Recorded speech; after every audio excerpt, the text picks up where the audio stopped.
decision in the case of a man who fatally stabbed his girlfriend. What a Saskatoon judge says is next for the man who admitted to the killing. Saskatchewan commits to more resources for mental health and addictions. Will it be enough to address the issue? And breaking down the barriers, how Saskatchewan fares when it comes to interprovincial trade.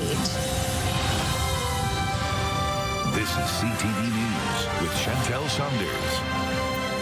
Good evening. We begin tonight at Court of King's Bench, where a judge has ruled a man who said he was suffering from a mental disorder when he fatally stabbed his girlfriend will not be going to prison. Keenan Sorokon on today's decision.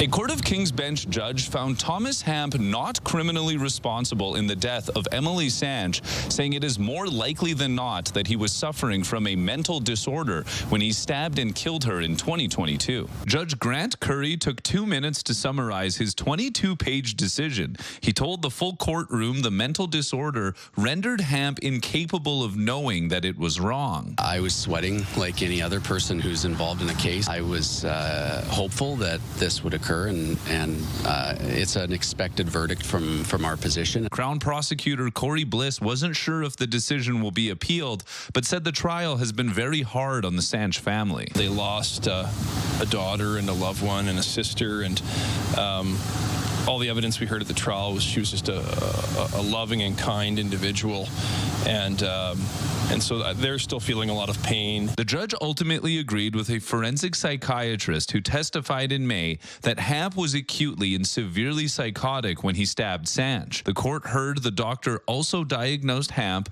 with OCD, cannabis use disorder, and had symptoms of schizophrenia spectrum disorder. Hamp testified he believed he was being followed by a secret police that were trying to frame him as a pedophile. He was fearful of medical professionals, technology, and says he stabbed Sanch to save her from a worse fate. At the center of the trial was a series of detailed notes. Sanch, who was studying for a master's in counseling, wrote these notes in the months prior to her death, documenting everything that was happening to Hamp. In many respects, quite tragically, Emily continued to advocate for Thomas, notwithstanding she was no longer here.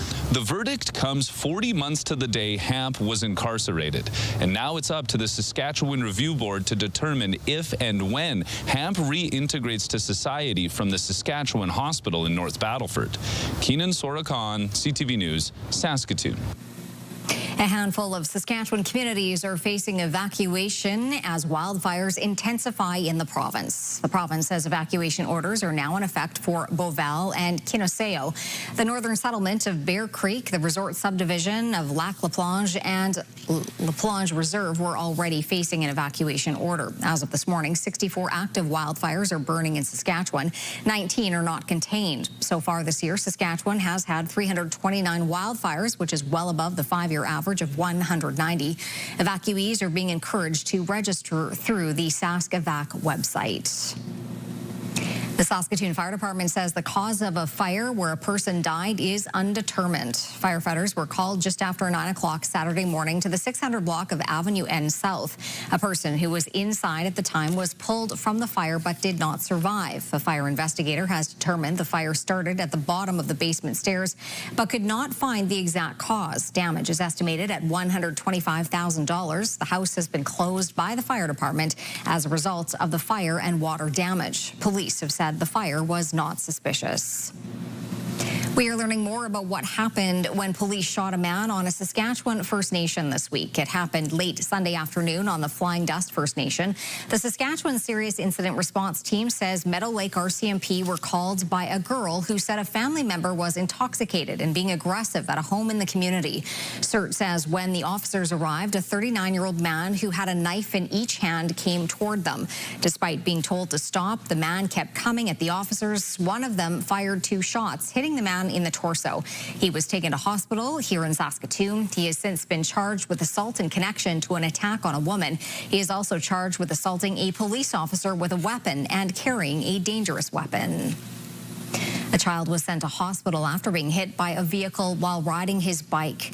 It happened at Arlington Avenue in Eastview at about 3 o'clock this afternoon. The severity of the boy's injuries are not known at this time. Police blocked off the area to allow emergency crews to help the victim and allow investigators to determine what happened. Drivers were asked to avoid the area. A Saskatoon man who was wanted following a serious crash and shooting in May has been arrested. On May 15th, RCMP say a vehicle rolled along Highway 4 near the Battlefords. 4 people were taken to hospital, 2 of them with serious injuries. At about the same time, RCMP say there was a shooting along Highway 4. Police believe the 2 incidents were connected. Today, RCMP said 39-year-old Fraser Stone from Saskatoon was arrested by Battleford's RCMP on June 22nd. He is facing a string of weapons-related charges. A 38-year-old woman was also arrested in connection to the incident and is also facing several charges. Nutrien has been fined in connection to an incident at its Allen mine in 2022. The province says on December 9th, 2022, a worker was seriously injured after being struck by a metal crane rail that was being dragged along the ground by a telehandler. On June 17th, Nutrien pleaded guilty in Saskatoon Provincial Court to violating occupational health and safety regulations. The court imposed a fine and surcharge for the offense totaling $120,000.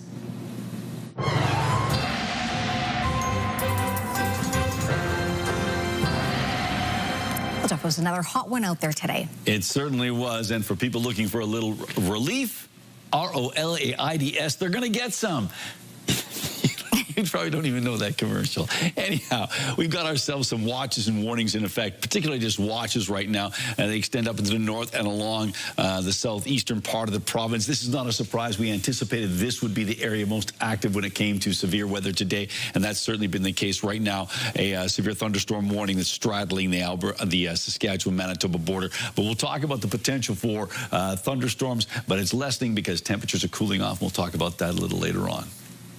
A new report card is grading provinces on internal trade. And while Saskatchewan is making progress, it's not top of the class. CTV's Laura Woodward looks at what could be improved as Canada works to strengthen trade within our own borders amid tensions with the U.S. Saskatchewan is making headway on breaking down trade barriers within Canada, but it's falling behind other provinces. That's according to an annual report card by the Canadian Federation of Independent Business. Nova Scotia topped the rankings with an A grade after becoming the first province to pass mutual recognition legislation. Saskatchewan not far behind, earning a B-. We would consider Saskatchewan to be a leader on internal trade. Last month, Saskatchewan signed an MOU, a memorandum of understanding with Ontario, committing to remove trade barriers between the 2 jurisdictions. The dialogue, the exchange of data and know-how actually propels towards even better common platforms. The CFIB says the MOU is a start, but what's really needed to make a difference is legislation. What we really want to see is them go one step further than simple MOUs. If we start signing MOUs with every province, then we're going to end up with this patchwork of legislation that really doesn't help reduce red tape.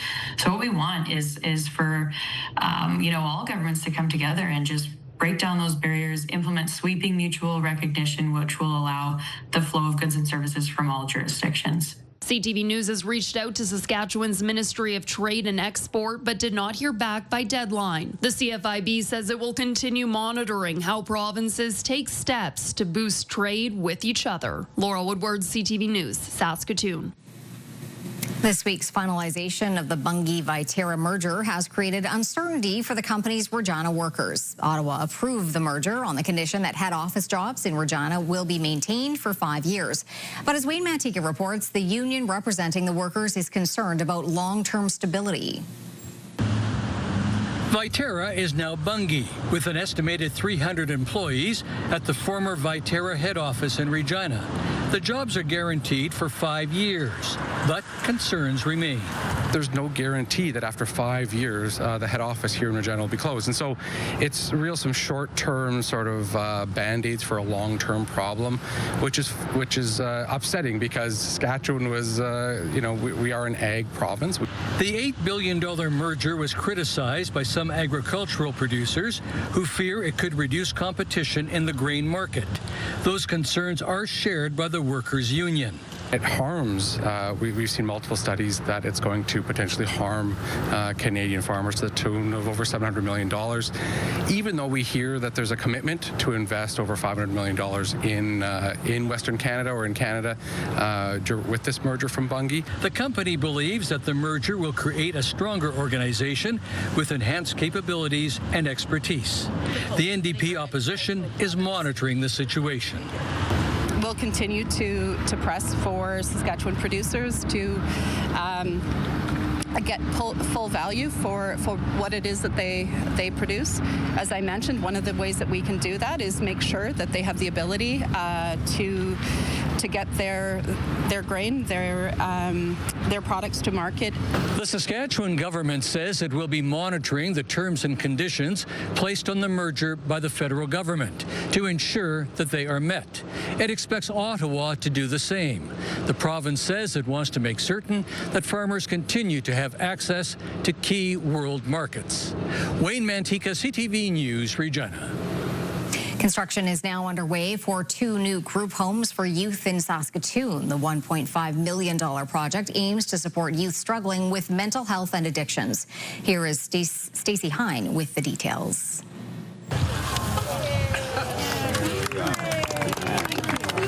Shovels break ground on the site of EGAD's 2 new group homes in the Parkridge neighborhood. Each one will have 5 spaces for youth struggling with mental health and addictions. 16-year-old Rose Campo serves on the Youth Advisory Committee, which will play a role in designing and operating the new homes. She says EGAD's has helped her, and now she's excited to help others. I'm excited to see people who come from bad situations to really make that turnaround and do good for themselves, get a job, get their proper education, and really thrive. EGAD's executive director says having input from youth with lived experience has been beneficial. Society sees these kids as less desirables. These kids see these kids as our next generation in waiting. EGAD says the new spaces will help alleviate some demand, with its other group homes seeing dozens of people on wait lists. It makes you feel happy that new youth are probably going to come to these houses and stuff, because our placements are usually real full. Construction of the new homes is expected to cost $1.5 million, with the provincial government committing $650,000 and the federal government earmarking $400,000. We know that if they're given the opportunity to better their life through having a stable place of their own, that the results in the end are much better. Once construction is complete, the province says it will provide roughly $700,000 in annual operational funding. Stacey Hine, CTV News, Saskatoon. Saskatchewan's auditor has given the province a clean audit on its most recent financial statements. In a report released today, the provincial auditor said Saskatchewan is one of the first provinces to release its public accounts. The auditor's office is satisfied with the reliability of the government's financial statements, which are free of significant errors. During the last fiscal year, Saskatchewan's total public debt increased by $3.6 billion to $35.2 billion. The net burden per resident has almost doubled since 2016 to $12,500 per person. Highland dancers from across the country will be flying to Ottawa for a national competition. And as Damien Smith reports, 17 Saskatchewan dancers will be part of the group taking to the stage. He introduces us to one of them. For the 7th straight year, the Canadian Highland dance community will see Regina dancer Courtney Hereda represent Saskatchewan with 4 other Regina participants. Hereda has had an extensive career in the sport, starting at just 3 years of age. I think I'm always getting more confident. It's definitely such an honor to be on Team Sask, and each time I go, it just is such an amazing experience, and it's just awesome. Hereda has been training at the Summerfield School of Highland Dance with Annette Summerfield, who has been her instructor since she was 5 years old. And Hereda has also brought her skills to the teaching world, where she teaches kids as young as 2. So we have certain songs that teach the foundations of Highland dance. Sometimes they're to nursery rhymes and stuff. So we make Highland dance movements into something fun and digestible for toddlers. It's a full circle scenario for Summerfield, who has seen her develop into a star and someone for younger kids to look up to in the studio. She is the role model in our dance studio, and she is definitely the ambassador of Highland dancing in my mind. All of our little ones look up to Miss Court and strive for the same level of dancing that she is able to do. The Scott Dance Canada Championship Series begins on July 5th in Ottawa, running up until the 9th, where Hareda and 18 Saskatchewan participants hope to return home with a little hardware and some lifelong memories. Damien Smith, CTV News, Regina. Music is echoing through Saskatoon as the Saskatchewan Jazz Festival is underway for the 38th year.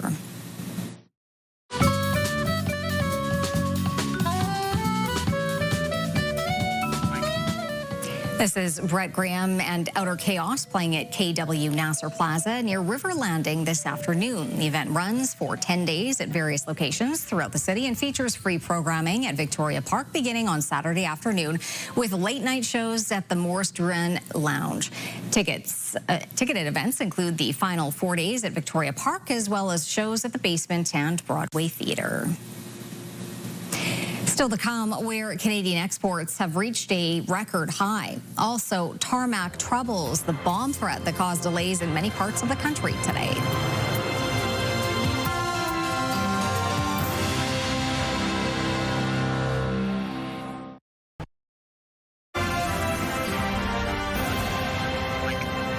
You're watching CTV News live from downtown Saskatoon. Thanks for staying with us.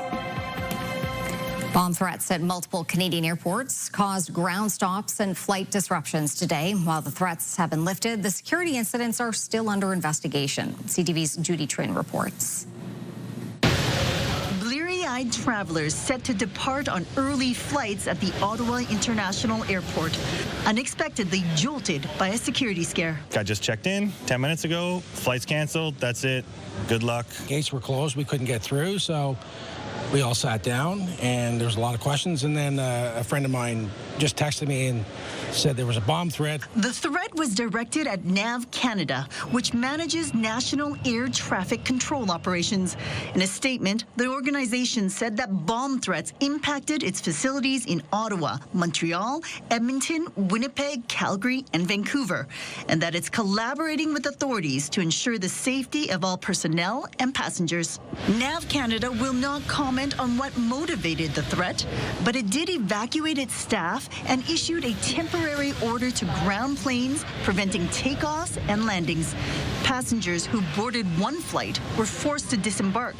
At departure gates, travelers were pushed back to one side of the building. We were walked right up to our gate on time, and as we were approaching gate 26, we saw a row of security people walking towards us saying, everybody back, turn around. In Winnipeg, the airport was eerily quiet, but in the end, police did not find a bomb at any of the threat locations, but passengers were knocked off track. We just got a notification that we were rebooked for tomorrow, which is 24 hours too late for our family reunion. Normal operations and flights resumed after more than 3 hours across affected airports, but finding out who's responsible will take much longer.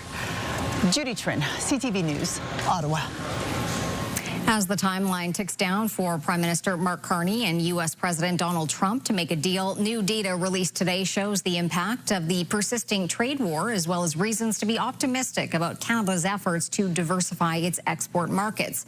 CTV's Rachel Aiello on the latest figures and what they mean for businesses and consumers in this country. Canada-U.S. trade is stuck in a tariff-induced rut, according to new numbers from Statistics Canada. Exports of Canadian goods to the United States have decreased for a fourth consecutive month, costing businesses billions. Businesses are really kind of in suspended animation right now. And you always worry about losing a customer, even if it's just for a matter of months, because there's no guarantee that you're going to get that customer back. This snapshot of the state of trade with Canada's largest export market comes amid some better news. Canada's overall merchandise trade deficit narrowed slightly in May. Imports fell 1.6% to $66 billion, while exports were up 1.1% to $60 billion. These figures bringing the deficit to $5.9 billion, down from April's record-setting $7.6 billion. The slight rebound attributed to exports of Canadian goods to other countries hitting a record high. Experts say this is a direct result of efforts to diversify Canada's international trade relationships. What we're seeing in the numbers is somewhat encouraging. I mean, that, exporters, Canadian companies are taking that spare capacity that the United States created or the empty space on the order books and are able to, in some cases, fill it with other markets. Those I spoke with today said with Canadian businesses working to lessen their reliance on the U.S., the worst may be in the rearview mirror. But until Prime Minister Mark Carney locks in a trade pact with U.S. President Donald Trump, the road ahead will remain rocky. Rachel Aiello, CTV News, Ottawa. A local state of emergency remains in effect in Lytton, BC, due to a nearby fire that was sparked by an RCMP vehicle. The wildfire has grown to 130 hectares and is still out of control. RCMP said today the right side wheel of an RCMP trailer came off accidentally, igniting the grass in a ditch. Mounties say an officer stopped to fight the flames with a fire extinguisher, but the conditions were not favorable and they were unable to contain it. A second fire is holding at just under 6 hectares and is not expected to grow. All of this is coming on the anniversary of the deadly wildfire that destroyed much of the village 4 years ago and killed 2 people. It's been another day of violence in the Gaza Strip. Palestinian medics say at least 15 people were killed in an Israeli strike at a school sheltering displaced people in Gaza City. Israel says it targeted a key Hamas gunman operating there. To the south, 20 people were killed by Israeli fire as they made their way to an aid distribution site. In total, Israeli airstrikes and shootings killed 94 Palestinians in the territory overnight. All right, Jeff, I don't think most parts of Saskatoon anyway got that shower that you were talking about last night. So no, they didn't. Look, no, it was a chance of a shower. But I think if you were out probably around 8 or 8:30, you got a sense that yes, it feels like it's going to rain. Well, that active weather, that cell passed just south of the city. We took a look at it on the radar after the fact, and it's like, where was that rain? Well, it was south of Saskatoon, and it doesn't look like there's a lot of rain in the forecast for many parts of the province. The north will see a little something as we make our way into Friday. But let's take a look at our numbers now. It's been a hot one. We've been talking about that before. 29 in Saskatoon and Prince Albert, 24 in the Battlefords, and as you can see, a little breezier in the Battlefords than in Saskatoon and Prince Albert. 30 was our high in Saskatoon, 24 is typical, 33 the record at 1924, and the sun's going to go down at 9:30. Coming up, Jeff takes a check on your entertainment options. And later, the studio that is seeing youth dance up a storm.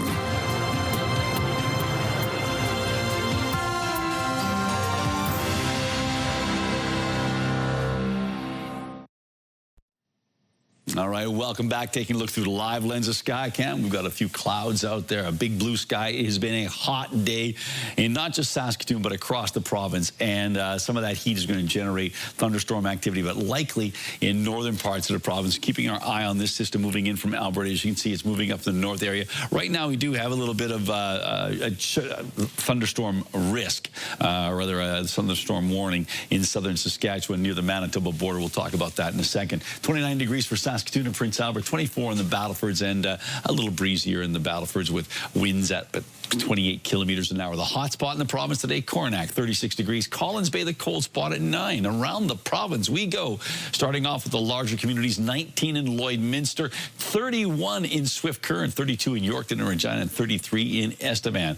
Closer look at central Saskatchewan. Hot temperatures there as well. A little cooler, a little more manageable towards the Alberta border. Meadow Lake at 24, so is Kindersley. But as we make our way over towards Watrous, it's 31 in Hudson Bay, 30 in Wynyard right now. Lots of other places in the high 20s.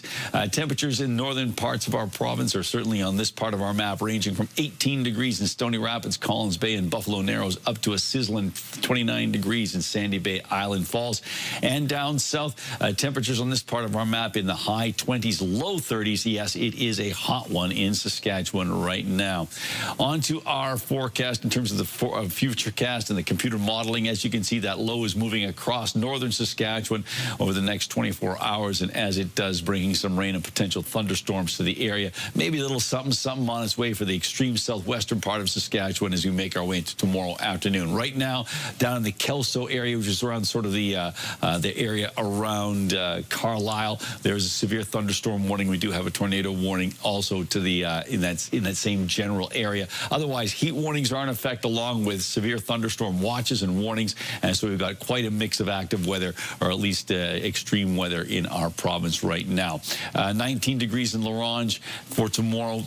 14 for Stony Rapids and Key Lake, both locations expecting some showers, and Buffalo Narrows mainly cloudy and 20 degrees. For west central Saskatchewan, mainly sunny skies in Spiritwood, Kindersley, and Rosetown, mainly cloudy skies in Meadow Lake. Temperatures basically hang around 20 or 21 degrees thereabouts.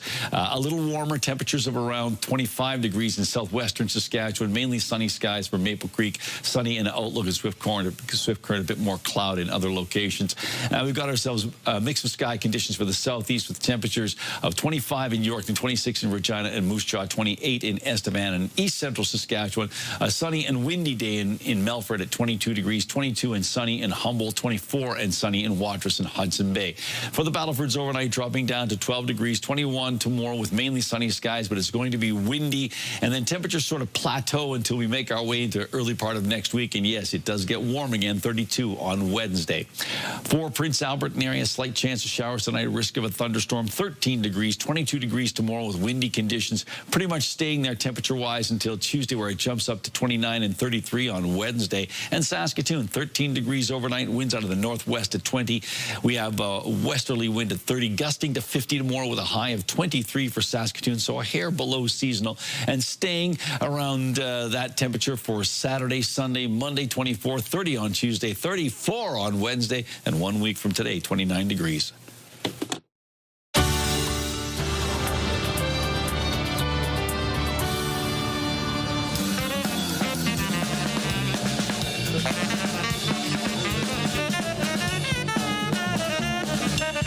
The Shuffle Demons are one of the many acts performing at the Sasktel Saskatchewan Jazz Festival, which is underway and continues to Saturday, July 12th. Free shows and ticketed events at multiple venues. You're a sweet little girl. I've always been so sorry. Did she die, Lori? Finding Emily, a feature film shot in and around Saskatoon by an all-Saskatchewan cast and crew, will be screening at the Roxy from Saturday until Tuesday.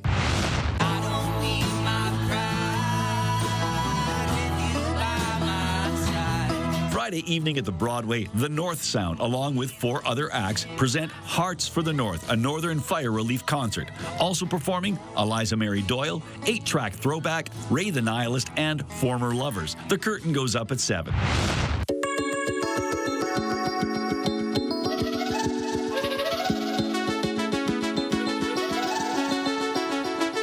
You can get into the unique electronic music of Three Moonjask at Amigos on Saturday night. Also on the bill, Red Flag. Showtime is 10 o'clock.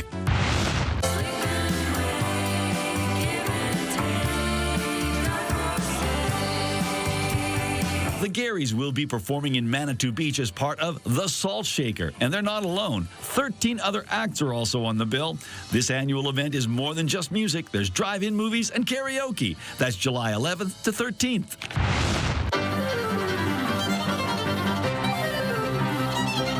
The Tempestuous is a mashup of a whole lot of Shakespeare from Fringe favorite Penny Ashton. One night only, and that night is Friday, July 11th at Free Flow Dance Center. Jeff, I hear you were out trying your hand at poetry earlier today. Oh, yes. I was outside lonely as a cloud.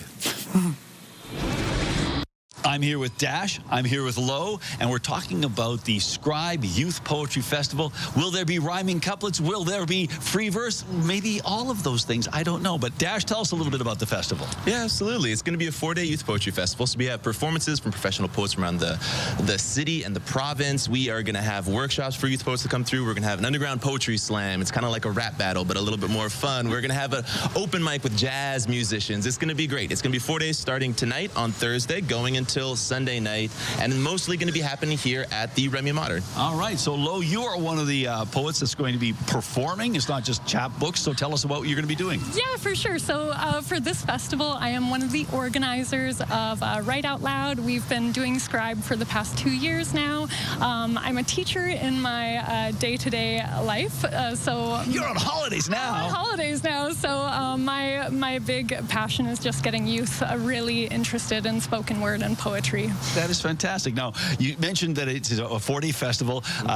When do things happen starting tomorrow? I know things start tonight, but tomorrow, when to when? Yeah, so for all of our youth that are registered, we're going to have our workshops starting tomorrow, 9 a.m., right here at the Remy. But our evening event will be 7 p.m. And so I would definitely recommend everybody go to Write Out Loud, Write, W-R-I-T-E, Out Loud Poetry at Instagram.com if you want to find things, or WOLpoetry.com if you want to learn a little bit more there too. All right, so a number of different ways to find out more about the Scribe Youth Poetry Festival going on right here at the Remy Modern. And how do you feel about limericks? Love them. All right, there once was a man from Nan. Hey, Sorry, they cut my mic. We were having some audio issues. I guess so. Care for a haiku? No. How about a loku? No. How about some photos of the day? Sure. I'm sure you'll weave them through the show. That was clever. Anyway. Yeah, there you go. All right, let's take a look at these pictures. We're going back to Canada Day because we did get a lot of submissions. This one comes to us from Mary Human. She sent us a bunch of pictures from this event, but this is the one we chose.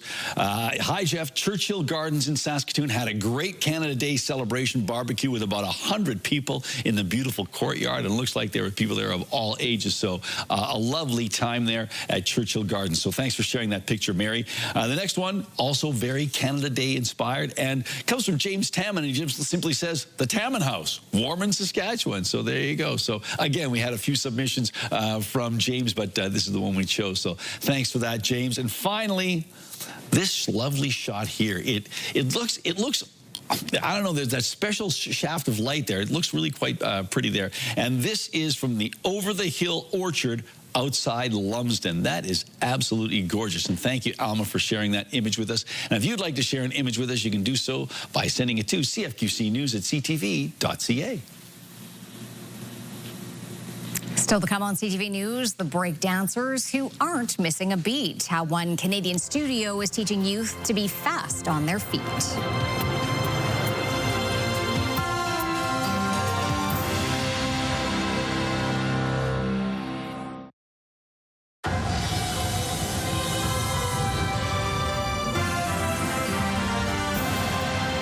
A studio in Edmonton is pushing a new generation of breakdancers closer to their goals. CTV's Nutrien Issa on the moves and the memories they are making. Hunter Olson just learned about breakdancing a few months ago. Now the 12-year-old is letting loose on the dance floor. I'm a different person in the studio. I'm not me, really. I'm B-Girl Bounty Hunter, so I'm a dancer and I'm confident. Also new to breakdancing is 14-year-old Ben Tower. The two are getting lessons at the New Roots Breaking Studios in South Edmonton. At first I was overwhelmed, wow, these guys are so good at this. I wonder if I'll ever get good at this. I feel like that every day I'm getting closer and closer to reaching that goal of being one of the big guys, you know? The studio opened in April. The owner says he created this spot because breakdancing in public isn't always welcomed. We just need a little open space for us to dance, but then, unfortunately, we always get kicked out. So having this space is really a blessing for all of us that want to continue and also start. Breakdance involves using your entire body, from the quick foot movements to the arms helping defy gravity. At first, when you see breaking, you're like, that's insane. How am I supposed to execute that? But I think it just starts with that first step of showing up. It's like the closest thing to being a superhero, because not every day you see someone doing all these crazy moves. You can see the wave, but you won't see someone 15 seconds on one arm. Breakdancing started in the 70s. It found its biggest audience yet, making its debut at the 2024 Summer Olympics. Canada's Phil Wizard won the men's gold medal. I'm kind of shy at school and not super out there, so like representing Canada would make like a super boost for me. Uplifting even when she's upside down. Nair Nisa, CTV News, Edmonton. When we come back, how farmers are faring as the heat intensifies. And later, Alberta gets ready to stampede.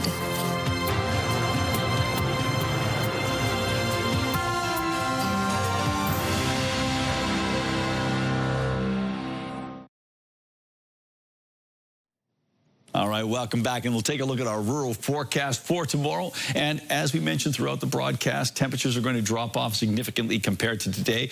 21 degrees for Meadow Lake, 19 for Lloydminster, 22 for Kindersley. A little warmer in Watrous and Outlook at 24 degrees, 24 as well for Hudson Bay.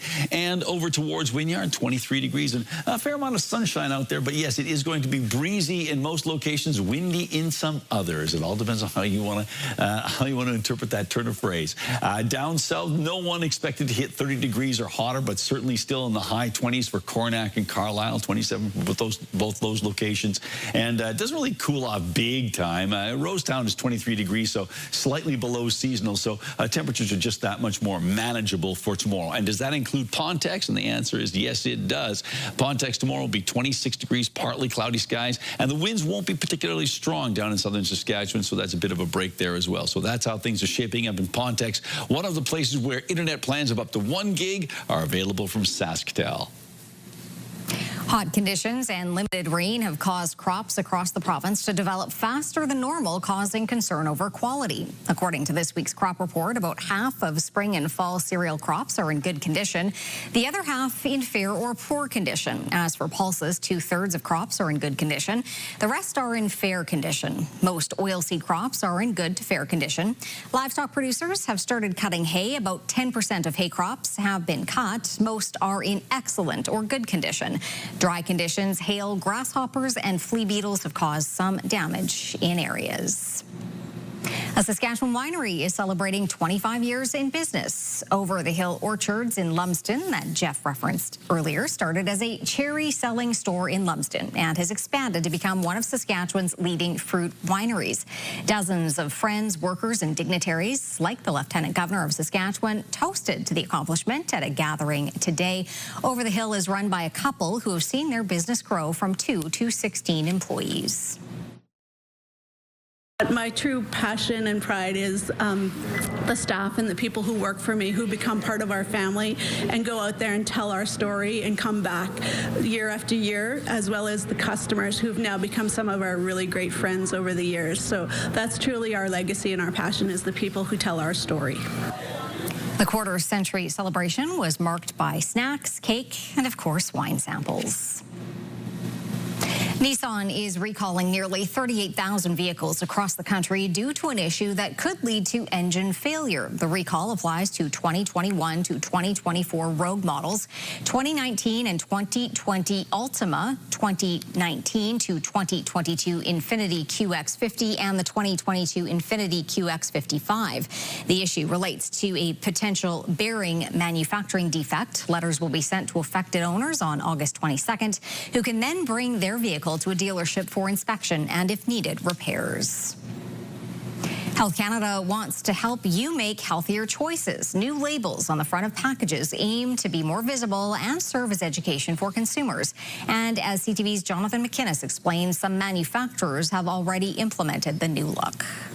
Some nutritional information is migrating from the back of food packaging to the front. No manufacturers want these labels on their package, so they're reformulating, and we're likely to have access to healthier products moving forward. The labeling is a directive from Health Canada. We know it's highlighting sodium, sugars, and saturated fat, which is really important for the consumer to know because it increases our risk of chronic disease. Front of the package labeling is needed if the product exceeds 15% of the recommended daily intake of those ingredients.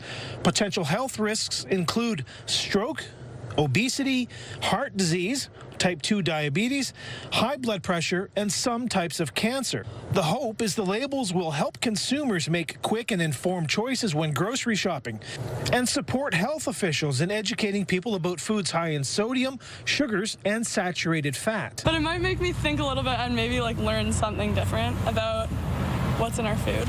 That's perfect, according to dietitian Lori Barker-Jackman, who says avoiding labeled foods isn't reasonable or necessary. It's okay to choose foods that have a front of package label sometimes. It's making sure we don't choose foods that are high in sodium, sugars, or saturated fat all of the time. For Sylvain Charlebois, the labeling program is a positive one. Still, he has concerns. If you are reducing the amount of sodium, sugar, or fat, are you replacing that with something else that may not be desirable? The labels are mandatory for prepackaged foods, with some exceptions like plain milk, plain yogurt, and cheese because they contain calcium. Food manufacturers have until January 1st of next year to fully implement the labeling system. Jonathan McGinnis, CTV News, Halifax. As you heard earlier, Canada's trade exports were up by 1% in May. Marilla Fernandez has more in tonight's business report. Canadian exports are up overall, but exports to the U.S. are down. In May, those exports were down just under 1%. Canada also exported more to other countries, sending raw gold to the U.K., crude oil to Singapore, and raw aluminum to Italy. Ottawa wants to diversify trade away from the U.S. after Washington announced tariffs early this year. The major North American markets had record closes again today, but let's start with the Canadian dollar. It's up, hitting 73.64. West Texas Intermediate is down to 67.16. Our fix on Western Canadian Select has it up over $2 to 55.53. And the TSX shot up another 164 points today for the first time, ending the day above 27,000. Those are your business headlines. I'm Marilla Fernandez. Turning to local gas prices now, the average price in Saskatoon is just under $1.34 a litre. The lowest price in town, $1.22.9. On Saskatchewan markets, Cameco finished the day at $99.21 and Nutrien was up 57 cents. Coming up next, Joni Mitchell's golden moment, how she's being recognized. Then getting set for the Stampede.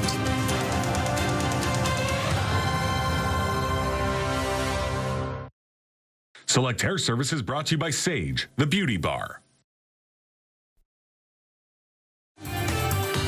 Stay with us for another great night of television starting tonight at 7 with Transplant.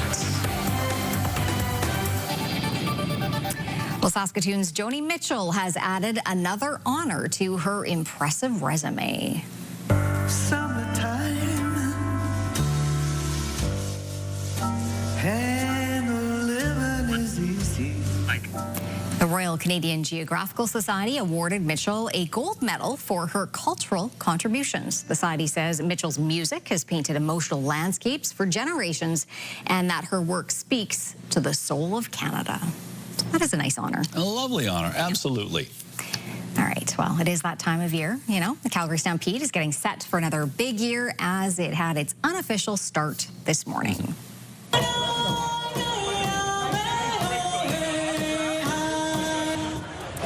Earlier today, there was the annual First Flip Pancake Breakfast. Large crowds were there early to take in the action and sample some food, of course.